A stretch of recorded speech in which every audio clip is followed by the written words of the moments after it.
Hey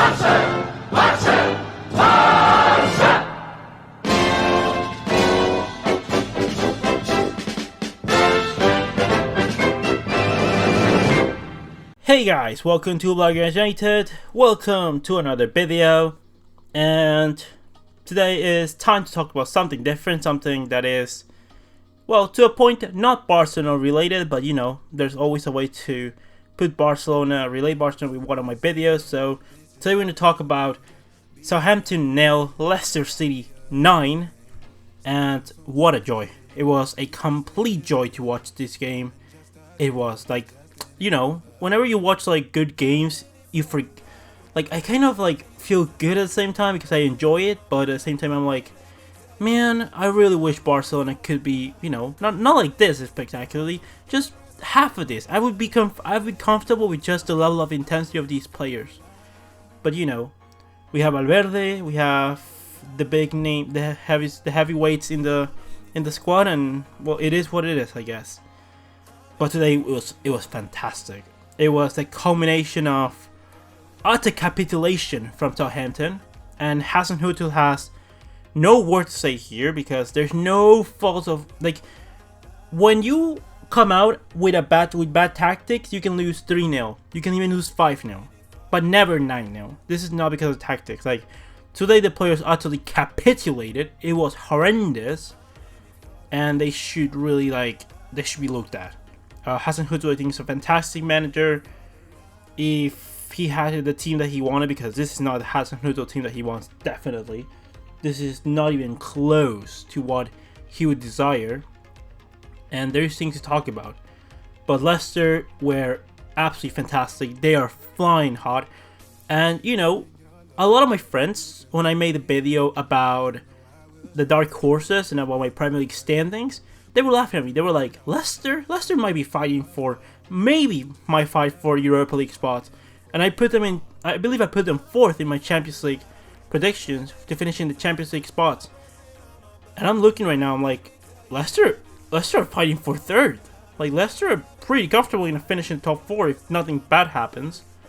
They don't have a really bad injury to one of the crucial players. They should be finishing in the top 4 not comfortably, but you know, very secure, because they're flying football right now. They're the 3rd best team in England by far. Chelsea are playing pretty well. I'm pretty surprised about Chelsea. I'm pretty surprised that Tottenham have been that bad. United and Arsenal, as expected. It's like no surprise. There's no surprise there. But without further ado, let's start with lineups and then let's go ahead and talk about the game. Southampton went and started with Angus Gunn in net, Yoshida, Bednarek and Bestegar in defense.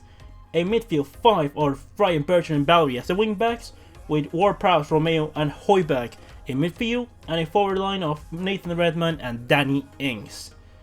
While Leicester City opted to go with Kasper Michael in net, Johnny Evans, Çağlar Söyüncü, Ricardo Pereira and Benjamin Chilwell at the fullbacks, a midfield of Ndidi, Tielemans and Maddison, with Harvey Barnes on the left, Ayosi Perez on the right, and Jamie Vardy up top.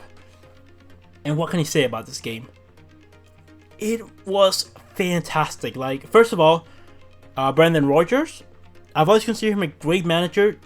No one had to tell him. I'm not surprised that he's able to do this with this Leicester team, because what he was able to do with that Liverpool side, and I'm going to remind you, if you take Suarez away from that Liverpool team, that team is far worse than this Leicester side. Like, yes, they had the likes of Coutinho, Raheem Sterling, Gerrard, but like, I'm telling you, it was an Asian Gerrard, a very young and inexperienced Sterling, just kind of adapting to the Premier League Coutinho. And yes, Suarez was at his best, definitely, but like, this is definitely, I'm not saying that they're going to win the title. I'm not even saying that they're going to fight for the title, because those are different circumstances. To be able to fight for this title, you need to be able to reach 90 points at least. And I don't think Leicester are closer to establishing themselves to top 4 more than challenging for the title. Can they do that though? Could they do that if they give Rodgers a little bit of time, and if they're able to not sell their big players for a while, and they're able to build a squad able to challenge for the Premier League? Absolutely. I think that they're good bargains in transfer window. I think that Leicester really need to look at the case of Timo Werner, and hey, pay him good wages. He has a release of 30 million, and for the successor of Vardy, I think that he will be a phenomenal acquisition. He can play in the wing for the time being, and you know, when Vardy starts to slow down, you put Timo Werner up top, and there you have it. That is probably your best forward line available to you. They have a fantastic midfield, one of the best in the Premier League for sure. Probably, I would have to say, currently, they have the third best midfield in the Premier League. And Didi, Tielemans, and Maddison are absolutely fantastic. Dennis Praet, I've always rated him from his time at Anderlecht. I think it was a game against Arsenal, if I'm not mistaken, where he's shown that he was absolutely great. Harvey Barnes is a really smart player. He looks very good in front of net. Like, he just looks like a really interesting player, and it's really fun to see actually. Perez, I always rated him. I thought that he was actually pretty good. Some people don't rate him a lot, and I can understand why. He's not the paces guy to play in that position, but if Brendan Rodgers can coach him in the right way, I believe that he should be evolving kind of to be, you know, that profile of, you know, if you could evolve to maybe be a Suarez kind of player. Not saying that he's anything like Suarez, I'm not saying that. He's not even a proper 9 to play at that position, but I'm just saying, maybe like, you know, you have the dribbling ability, you have good link of play. If you can evolve in that way, you can kind of be a second striker. Actually, more than Suarez, kind of be like a Griezmann type of player. Could he be that? I think that he could. Like, not the level to Griezmann maybe, but to be in that profile player, definitely. And I think that would suit this Leicester team a lot, because he could be the one player in Maddison that asks for the ball to feed, while you have runners like Vardy, Harvey Barnes, the fullbacks who are absolutely wonderful. I am surprised that Manchester City did not go ahead and sign Benjamin Chilwell this summer transfer window, because he is absolutely insane. Like, whatever he was, 50-60 million. If you pay that for Mendy, you should pay that for Chilwell, because he's been absolutely world class. Same thing with Pereira. So Yunchu has been great this season. They haven't missed Harry Maguire at all. Not saying that he's at the level of Harry Maguire, but I'm really surprised to see him. And if you could have the likes of the younger center back from Croatia that they have, it could be a really interesting future for the likes of Leicester. They have really good players.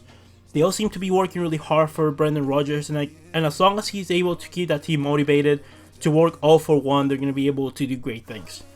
And to finish, in the latter part of the video, let's talk about the stats of this video, because they were annihilating. And 9-0, whoever watched the game knows that 9-0 is not even a fair result of the game.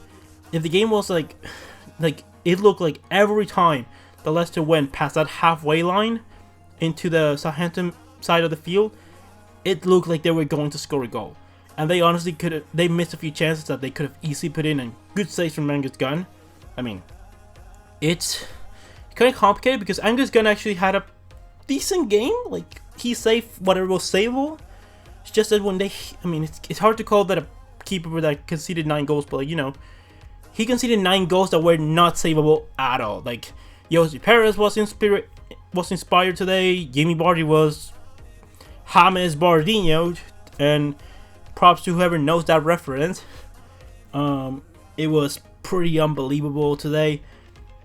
Leicester had 25 shots, 15 on target, 73 possession, 696 passes, 86% pass accuracy. They conceded 12 fouls and they had 7 corners. While Southampton had 6 shots, 3 on target, 27% possession, 270 passes, 63% pass accuracy, 3 fouls conceded, 1 red card, 1 offside, and 2 corners. Now, some of you might say that, hey, they have a red card. It was pretty early on the game from from Ryan Bertrand. And yes, you would say that is conditioning, but not to a 9-0. There's teams that have been conditioned to a red card and they don't concede 9 goals. A red card can happen in a game, and that is, I'm not going to say it's usual to happen, but it happens quite frequently enough that you expect it to happen at some point. It could happen. You don't expect to concede 9 goals ever. That shouldn't, when you wake up as a part of the game, at no point you should be thinking, hey, today I might concede 9 goals. That should never be a factor. But like I said, Leicester were fantastic. They're right now sitting second. I mean, one game ahead of both Liverpool and Manchester City. Manchester City probably are going to top them again and send them to third. But Leicester have been flying. I feel very comfortable. I'm not trying to give myself props for saying that we're going to finish in top 4. Well, pretty much no one did. But it's pretty interesting. I want to see how this team develops. I want to see what else they can buy. They probably shouldn't be buying anything too strong, changing too many things in this January transfer window, because that could actually be bad for the dynamic of the team. If there is really smart acquisitions that you could do maybe for the future, like maybe youngsters that you could slowly blend into the team, that could maybe be a thing. But don't buy any strong names to put into your starting 11, because I believe that just break the harmony of the whole team. Maybe get an emergency center back in case, like a young center back or like an experienced lone center back. That could be a thing. Other than that, I think that you should be perfectly comfortable with what you have. And Leicester, again, give you props. Brendan Rodgers, fantastic work with Swansea, amazing job with Liverpool, and so far really inspirited job with Leicester City, also having done a great job at Celtic previously. He's the coach that was able to get he was one of the coaches that was able to get the best out of Suarez. The other one was Luis Enrique. But yeah, they were unbelievable today. I'm speechless. I just wish Barcelona should be looking at this, and this is how they should be playing. I know that one of my videos is not up that I put up today this morning.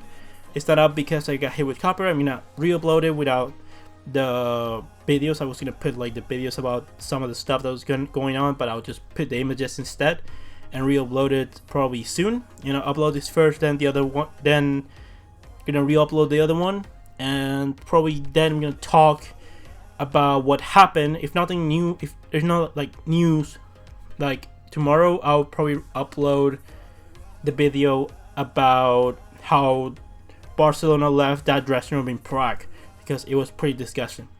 But then leave me all your opinions in the comment section below. What do you think about this Leicester team? Do you think they can finish in the top 4? And what position do you think they're going to finish in the Premier League? Leave me all your opinions in the comment section below. Comment, like, and subscribe. And I'll see you next one, Blaugranas. You know I will show. Now we're sipping the Bordeaux. With you through it all. Winter through the fall. You just make the call. Yeah, I'm in it for it all.